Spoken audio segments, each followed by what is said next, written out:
नमस्कार। Law of attraction and युग निर्माण परिवार में आप सभी का स्वागत है। आज चर्चा हो रही है द्विज पर। क्या होता है द्विज और क्या महत्व है इसका अध्यात्म में। आप में से बहुत लोग ऐसे होंगे जो इस शब्द को पहली बार सुन रहे होंगे, लेकिन ये अध्यात्म का एक बहुत महत्वपूर्ण शब्द है, बहुत महत्वपूर्ण विचारना है, बहुत महत्वपूर्ण अवधारणा है। इसे ध्यान से सुनिए और देखिए कि क्या आप द्विज हैं, क्या आप द्विज हो पाए हैं। देखिए, अध्यात्म कहता है कि हर व्यक्ति 2 बार जन्म लेता है। जी हाँ, एक बार सामान्य व्यक्ति की तरह, जैसे पशु पक्षी लेते हैं और दूसरे जीव जंतु लेते हैं, वैसे ही मनुष्य जन्म लेता है पशुवत, और दूसरी बार जन्म लेता है आध्यात्मिक रूप से, जब वो अध्यात्म की शिखर यात्रा पर चल पड़ता है, जब वो अपनी चेतना को उच्चता की ओर ले जाता है। तो पहला जन्म तो सामान्यतः सबको मिल जाता है, जो कि पशुवत होता है, जिसमें सिर्फ कायिक परिवर्तन होते हैं, यानी जिसमें सिर्फ शरीर बड़ा होता है, शरीर की वृद्धि होती है, शरीर को बुढ़ापा आता है, शरीर की समाप्ति हो जाती है। जैसे किसी पशु का होता है, वैसे ही मनुष्य का हो जाता है। वो जन्म और वो जीवन कोई बहुत मायने नहीं रखता अध्यात्म की दृष्टि से। हो सकता है सांसारिक दृष्टि से रखता हो, अध्यात्म की दृष्टि से उस जन्म और जीवन को उतना महत्व नहीं दिया जाता है। अध्यात्म में द्विज होने को महत्व दिया जाता है।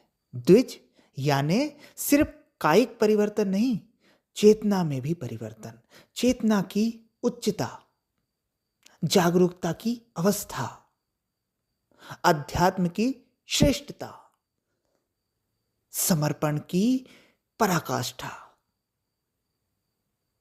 जब किसी के जीवन में ये चीजें घटती हैं, उसके जीवन में अध्यात्म उदित होता है, उसके जीवन में जागरूकता उदित होती है, उसके जीवन में समर्पण उदित होता है, वो दोषों से, विकारों से, बुराइयों से बाहर आता है, तो वो द्विज हो जाता है।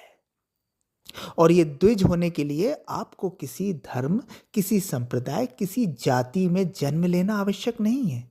द्विज कोई भी हो सकता है। इस सीमित दृष्टिकोण को, इस सीमित बात को निकाल दीजिए कि एक वर्ण में, एक जाति में, एक धर्म में जन्म लेने वाला ही द्विज हो सकता है। नहीं, हर कोई समान है। हर किसी में वो संभावना है कि वो बुद्ध हो जाए, महावीर हो जाए, बड़े से बड़ा धर्मात्मा हो जाए। सब वही संभावना लेके आए हैं। सब में द्विज होने की संभावना है। लेकिन हमने अगर चयन कर लिया कि नहीं, हम तो सामान्य जैसा ही जिएंगे, जैसा रोजी रोटी के लिए संघर्ष होता है वैसे ही करेंगे और वैसे ही चले जाएंगे, पुनरपि जन्मम पुनरपि मरणम, उसी सिद्धांत पे चलते रहेंगे तो कोई बात नहीं। लेकिन अगर किसी को सच में अध्यात्म की ऊंची से ऊंची अवस्था को पाना है तो उसे द्विज होना होगा, उसे उस अवस्था में प्रवेश करना होगा जिसे द्विज कहा गया है। द्विज के बिना आध्यात्मिक उन्नति संभव नहीं है। द्विज के बिना गुरु की कृपा मिलनी, परमात्मा की कृपा मिलनी संभव नहीं है। द्विज के बिना आत्मज्ञान संभव नहीं है। तो सामान्य जन्म तो हो ही गया है। अभी आप ये सुन रहे हैं तो आपने जन्म तो ले ही लिया है, तभी सुन पा रहे हैं। पर वो जन्म प्रारंभिक अवस्था है, वो एक सांसारिक अवस्था है, वो आपकी भौतिक जीवनी से संबंधित है। क्या आपका आध्यात्मिक जन्म हो गया है? क्या आप द्विज हो गए हैं? क्या आप उस चेतना की शिखर यात्रा पर चल पड़े हैं? परीक्षण कर लीजिए अपना। और अगर नहीं चले हैं, और अगर आप चाहते हैं कि जीवन में ऊंची से ऊंची ऊंचाई को हम पाएं, अध्यात्म के शिखर को हम छुएं, ध्यान और समाधि की गहराइयों में हम प्रवेश करें, हम स्वयं को उपलब्ध हो जाएं, तो द्विज हो जाइए, द्विजता में प्रवेश कीजिए। फिर देखिए, आपके लिए कुछ भी असंभव नहीं हो पाएगा। आपके लिए ऐसे ऐसे रहस्यों के मार्ग खुल जाएंगे, ऐसे ऐसे अनंत रहस्य आपके सामने उद्घाटित होने लगेंगे जिसकी आपने कल्पना भी नहीं की होगी। लेकिन जो आप अभी हैं तब नहीं हो पाएगा। जब तक आप मन के गुलाम हैं, जब तक आप इंद्रियों के दास हैं, जब तक आप बुरी आदतों में फंसे हुए हैं, जब तक आपका अंतःकरण शुद्ध नहीं है, तब तक द्विज नहीं हो पाएंगे आप। द्विज के लिए तो इंद्रियों की गुलामी छोड़नी होगी, मानसिक दासता से मुक्ति लेनी होगी, अंतःकरण को शुद्ध करना होगा।